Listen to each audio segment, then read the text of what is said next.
Hi നമസ്കാരം, ഞാൻ സൈന്ധവിയാണ്. എന്തൊക്കെയുണ്ട് വിശേഷം? എല്ലാവർക്കും സുഖമെന്ന് വിശ്വസിക്കുന്നു. അതുപോലെ എനിക്ക് സുഖം തന്നെയാണ്.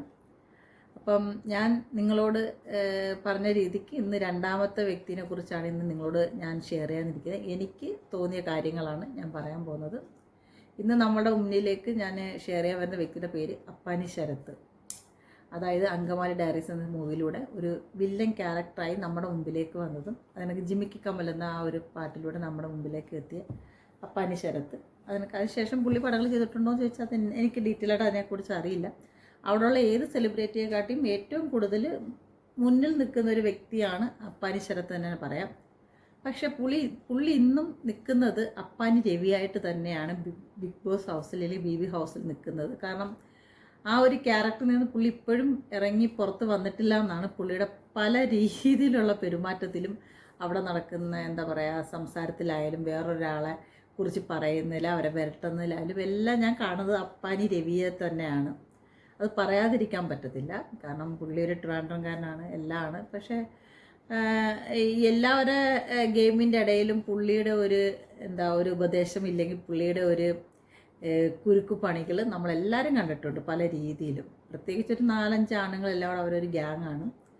ആ ഗ്യാങ്ങിൽ കൂടുതൽ ആൾക്കാരെ കുറിച്ച് ഇങ്ങനെ ഇരിക്കുന്ന ആൾക്കാരെ ഇങ്ങനെ ആക്കാനും അവിടെ കേൾക്കുന്ന കാര്യങ്ങൾ ഇവിടെ പറയാനും ഒക്കെ ഒരു ഇൻട്രസ്റ്റ് ഏറ്റവും കൂടുതൽ ഒരാളെ എത്രത്തോളം കുഴിക്കാല് വെട്ടി അകത്താക്കാമെന്നുള്ളതിനെക്കുറിച്ചൊക്കെ ചിന്തിക്കുന്ന ഒരു വ്യക്തിയായിട്ടാണ് അപ്പാനി ശരത്തിനെ എനിക്ക് മനസ്സിലായത്, അല്ലെങ്കിൽ അപ്പാനി രവിയെ മനസ്സിലായത്. കാരണം പല സ്റ്റേറ്റ്മെൻറ്റും പറഞ്ഞിട്ട് അത് അവരടുത്ത് ചെന്ന് നിൽക്കുമ്പോൾ ആ സ്റ്റേറ്റ്മെൻ്റ് എല്ലാം മാറ്റി അവരെ നല്ലവരാക്കി സംസാരിക്കുകയും ഒരു എന്താ പറയുക ഒരു മുഖം മൂടി വെച്ച് ആ വീട്ടിനുള്ളിൽ പ്രവേശിച്ച മാതിരിയാണ് എനിക്ക് ഫീൽ ആവുന്നത്. കാരണം ആ വ്യക്തി നേരായ വഴിക്കല്ല കളിക്കുന്നതെന്ന് വരെ ഫീൽ ആയിട്ടുണ്ട്. കാരണം നിസ്സാര കാര്യങ്ങൾക്ക് പോലും ഒരു ബോംബ് പൊട്ടിക്കുന്ന രീതിയിൽ പുള്ളി ഒരു സ്ക്രീൻ ക്രിയേറ്റ് ചെയ്യുന്നുണ്ട് അവിടെ മൊത്തത്തിൽ. കാരണം നമ്മൾ ഇപ്പം ഇപ്പം പുള്ളി ഇങ്ങനെ കളിച്ച് പുള്ളി ഇപ്പോൾ ജയിലിൽ നിന്ന് ചപ്പാത്തി വരത്തലാണ് ജോലി. അതിന് പണി കൊടുത്തത് നമ്മുടെ ആനീഷ് തറയിലും. കാരണം അയാൾ ഏറ്റവും കൂടുതൽ ആപ്പ് വെച്ചതും ഏറ്റവും കൂടുതൽ കളിയാക്കുകയും ഒരു മനുഷ്യൻ എന്നുള്ള രീതിയിൽ പോലും ഒരു ഇച്ചിരി പോലും പരിഗണന പോലും കൊടുക്കാത്ത ഒരു വ്യക്തിയാണ് അനിൽ തറയിൽ ഈ പുള്ളിക്ക്, അപ്പാനി ശരത്തിന്. കാരണം എല്ലാത്തിനും ഒരു പുച്ഛത്തോടെയാണ് ആ വ്യക്തിയെ കാണുന്നത്. പിന്നെ ആ പുള്ളിയുടെ കയ്യിലിരിപ്പുണ്ടോ എന്ന് ചോദിച്ചാൽ എനിക്കത് പറയാൻ പറ്റുന്ന രീതിയിലല്ല. ഞാൻ നേരത്തെ ഒരു വീഡിയോ പറഞ്ഞിട്ടുണ്ട്. പക്ഷെ എന്നാലും നമുക്ക് പ്രേക്ഷകർക്ക് കാണുമ്പം നമ്മളിപ്പോൾ ഒരു സിനിമാ നടനാണ് എന്ന് പറഞ്ഞ് നമ്മൾ വ്യക്തിയെ കാണുമ്പോൾ നമ്മൾ വ്യക്തിക്ക് നൽകുന്ന ഒരു മാന്യതയും ഒരു എന്താ പറയുക ഒരു അന്തസ്സും ഒക്കെ അഭിമാനവും എന്നൊക്കെ പറയുന്ന രീതിയുണ്ട്. പക്ഷെ അതൊക്കെ വേറൊരു എന്താ പറയുക ഒരു കലക്ക് വെള്ളത്തിൽ കിടന്ന് മീൻ പിടിക്കുമെന്ന് പറയത്തില്ല, ആ രീതിയിലാണ് എനിക്ക് അപ്പാനി ശരത്ത് എന്ന് പറയുന്ന വ്യക്തിനെ തോന്നിയത്. പറയാതിരിക്കാൻ പറ്റത്തില്ല.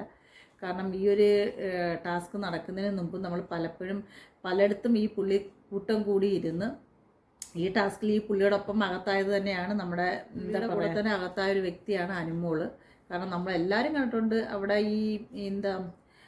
പുകഞ്ഞ കൊള്ളി പുറത്തുനിന്നുള്ളൊരു ടാസ്കിൽ ഈ അപ്പാനി ശരത്തും ഗ്യാങ് കൂടെ ചേർന്ന് അവിടെ അതിനകത്തുള്ള ആൾക്കാരെ എങ്ങനെ ബ്രെയിൻ വാഷ് ചെയ്തെന്നും, അതായത് നമ്മുടെ ഷാനവാസിനെ പുറത്താക്കാൻ വേണ്ടി ഏത് രീതിയിലാണ് ബ്രെയിൻ വാഷ് ചെയ്തതെന്നും, പിന്നെ ആ ഒരു സമയത്ത് ബ്രെയിൻ വാഷ് ചെയ്തിട്ട് പിന്നെ അത് ആ വ്യക്തിയുടെ മുമ്പിൽ ഷാനവാസിൻ്റെ മുമ്പിൽ എങ്ങനെ ഡ്രാമ കളിച്ചതെന്നൊക്കെ നമ്മളെല്ലാവരും ഓരോരുത്തരും കണ്ടുകൊണ്ടിരുന്നത് തന്നെയാണ്. അപ്പം ഇവിടെ കാരണം പുള്ളി ഒരു സിനിമാ നടനാണ്, പുള്ളിയുടെ നിലയും വിലയും കാരണം നമുക്ക് അറിയാം. പുള്ളി ഇങ്ങനെ ഒരു സിനിമയിലൊക്കെ അഭിനയിക്കുന്നു, ഇങ്ങനെ ഒരു വില്ലനായിട്ട് നല്ല റീച്ചിൽ പോയൊരു മൂവി തന്നെയാണ് ആ മൂവിയും. അതുപോലെ പെപ്പയുടെ ഓപ്പോസിറ്റ് ഒരു വില്ലനായിട്ട് തന്നെയാണ് വന്നത്, നമ്മളെല്ലാവരും കണ്ടതാണ്. പക്ഷെ ശരിക്കും ഇപ്പോഴും ആ പുള്ളി അപ്പാനി രവിയായിട്ട് തന്നെയാണ് ക്യാരക്ടർ ചെയ്യുന്നത്. ഒരിക്കലും അപ്പാനി ശരത്ത് എന്ന് പറയുന്ന വ്യക്തിയായിട്ട് ഇപ്പോഴും മാറിയിട്ടില്ലെന്ന് തന്നെ പറയാം. അതിലെ ഓരോ വിളികളുമാണ് പല ആൾക്കാരുടെ മുമ്പിലും പുള്ളി കാണിക്കുന്നത്. എന്നിട്ട് എനിക്ക് ആ സിനിമയിലെ അതേ ക്യാരക്ടറായിട്ട് തന്നെയാണ് എനിക്ക് ഫീലായത്. അപ്പം അത് പറയാതിരിക്കാൻ പറ്റത്തില്ല. പിന്നെ പുള്ളിയുടെ ഗെയിം കളി വെച്ചാൽ കൂട്ടിയിടിയും ഞാനും ഈ ചെയ്യുന്നുണ്ട്. അല്ലാതെ ഒരു ഗെയിം കളി നടത്തുന്നുണ്ടോ എന്ന് ചോദിച്ചാൽ ഞാനില്ലെന്നേ പറയത്തുള്ളൂ. കാരണം പുള്ളി ഇങ്ങനെ അവിടെ ഇവിടെ മുക്കിനും മൂലയ്ക്ക് നിന്ന് ഗെയിം കളിക്കുന്ന ആൾക്കാരെ ചൂഷണം ചെയ്തും അല്ലെങ്കിൽ അവരുടെ ഇടയിൽ ഒരു പ്രശ്നമുണ്ടാക്കിയും അത് കണ്ട് രസിച്ച് സന്തോഷിച്ച് പറഞ്ഞ് നടന്ന് ഞാനെന്തോ വലുതാണ് എന്നുള്ള രീതിയിൽ, ഞാനെന്തോ വലിയ സിനിമാ നടനാണ് എന്നുള്ള രീതിയിൽ അഭിനയിച്ച് നടക്കുന്നുണ്ട്. പിന്നെ ഇപ്പോൾ പുതിയ ഒരു ഐഡിയ കൂടെ പുള്ളി ഇറക്കിയിട്ടുണ്ട്. ഈ സിനിമാക്കാരെക്കുറിച്ച് പറഞ്ഞ രീതിയിലുള്ള ഒരു ഐഡിയയും കൂടെ നമ്മുടെ അനിഷ്തായിൽ പറഞ്ഞെന്ന് പറഞ്ഞിട്ട് ആ ഒരു കാർഡിൽ പിടിച്ച് വലിച്ച് കളിക്കുന്നുണ്ട്. പക്ഷെ അതൊന്നും എവിടെയും വിലപേശില്ല. കാരണം ഇപ്പോൾ അനീഷിൻ്റെ ക്യാരക്ടർ ഏകദേശം നമുക്ക് എല്ലാവർക്കും മനസ്സിലായതാണ്. അതായത് ആ വ്യക്തിയുടെ പുറവിൽ ഇങ്ങനെ നടന്ന് ആ വ്യക്തിനെ കാണിച്ചു കൊടുക്കാം, ഇല്ലെങ്കിൽ ആ വ്യക്തിനെ ഇങ്ങനെ ആക്കും അങ്ങനെ ആക്കും എന്നൊക്കെ പറയുന്നത് ഈ അപ്പാനി ശരത്ത് തന്നെയാണ്. കാരണം അതിൻ്റെ ഒന്നും ഒരു ആവശ്യമില്ലെന്നേ. ഇയാൾ ആലോചിക്കണം, എപ്പോഴും മത്സരിക്കുമ്പം അയാളുടെ മുമ്പിൽ നിന്ന് മത്സരിക്കേണ്ട ഒരു ആവശ്യമില്ല. അയാളൊരു സെലിബ്രിറ്റി അല്ല, അയാളൊന്നുമല്ല. അയാളൊരു സാധാരണക്കാരനായ ഒരു മനുഷ്യനോടാണ് ഈ ഒരു സെലിബ്രിറ്റി സ്റ്റാറ്റസിൽ നിൽക്കുന്ന വ്യക്തി വന്ന് കളിക്കുന്നത്. അത് നിങ്ങളെപ്പോഴും മനസ്സിലാക്കണം. ഇയാളുടെ സ്റ്റാൻഡേർഡ് അല്ല അവിടെ പോകുന്നത്. ഈ ശരത്ത് എന്ന് പറയുന്ന വ്യക്തിയുടെ സ്റ്റാൻഡേർഡാണ് താഴോട്ട് പോയിക്കൊണ്ടിരിക്കുന്നത്. നമ്മൾ ആ വ്യക്തിനെ കാണുമ്പോൾ നമ്മൾ ചെയ്തോ ഇവരൊക്കെ ഇങ്ങനെയാണോ, ശരിക്കും ഇവരെ റിയൽ ലൈഫ് ഇങ്ങനെയൊക്കെ തന്നെയാണ് എന്ന് നമുക്ക് ബോധ്യമാവുന്നുണ്ട്. കാരണം എവിടെയും വന്നൊരു മാന്യമായിട്ട് അന്തസ്സായിട്ട് കളിച്ചില്ലെങ്കിൽ അതൊരു കപ്പ് മേടിച്ചിട്ട് പോകാന്ന് വെച്ചാൽ അതൊരു മാന്യം തന്നെയാണ്. അല്ലാതെ ഇങ്ങനെ വന്ന് ഇങ്ങനെ കളിച്ചു എല്ലാവരുടെ ഇടയ്ക്ക് ഇങ്ങനെ ഓരോരോ ഇഷ്യൂസുകളുണ്ടാക്കി. ഇപ്പം തന്നെ ഞാനിന്ന് 24-ൽ കണ്ടത് ജയിലിൻ്റെ ആ ഒരു ടാസ്ക് വന്ന സമയത്ത് ജയിലിൽ പോവുകയും ആ സമയത്ത് നമ്മുടെ ശൈത്യ അവിടെ നിൽക്കുമ്പോൾ പുള്ളിക്കാരുടെ അടുത്ത് പറഞ്ഞ് നമ്മൾ കാണുന്നുണ്ട്. പിന്നെ നമ്മുടെ ഇവൻ വരാൻ പറയുന്നുണ്ട്, അനീഷ് തറയിൽ വരാൻ പറയുന്നുണ്ട്. പിന്നെ നമ്മൾ 24 ഹവേഴ്സിൽ കാണുന്നത് ഈ ശരത്തും ഈ അനുമോളും കൂടെ നിന്ന് ഈ നമ്മളുടെ അനീഷ് തറയോട് സംസാരിക്കുമ്പോൾ അവർക്കിവിടെ എന്തോ ഒരു സംഭാഷണത്തിൻ്റെ രീതിയിൽ ഇയാൾ കൂടുതൽ അങ്ങ് പ്രഷർ കൂടി എന്തൊക്കെയോ സംസാരിച്ചിട്ട് അയാൾ എന്തൊക്കെയോ തോന്നിവാസം പറഞ്ഞ മാതിരി ഇങ്ങനെ ഒരു ലൈവ് നമ്മൾ കണ്ടു. പക്ഷെ ശരിക്കും പറഞ്ഞാൽ അതിലെന്താ കറക്റ്റ് കാര്യങ്ങൾ നടന്നതെന്ന് നമുക്കോ അവിടെ ഉള്ളവർക്കോ എന്തോ മനസ്സിലായില്ലെന്ന് എനിക്ക് മനസ്സിലായിട്ടില്ല. ഞാൻ ഇത്രയും 24/7 ലൈവ് കാണുന്ന ഒരു വ്യക്തിയാണ്.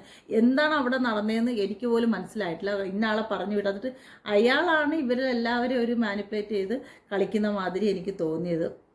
എന്തായാലും ഇപ്പം പിന്നെ എന്താ പറയുക, അപ്പാനി ശരത്ത് ചെറിയൊരു പേടിയുണ്ട്.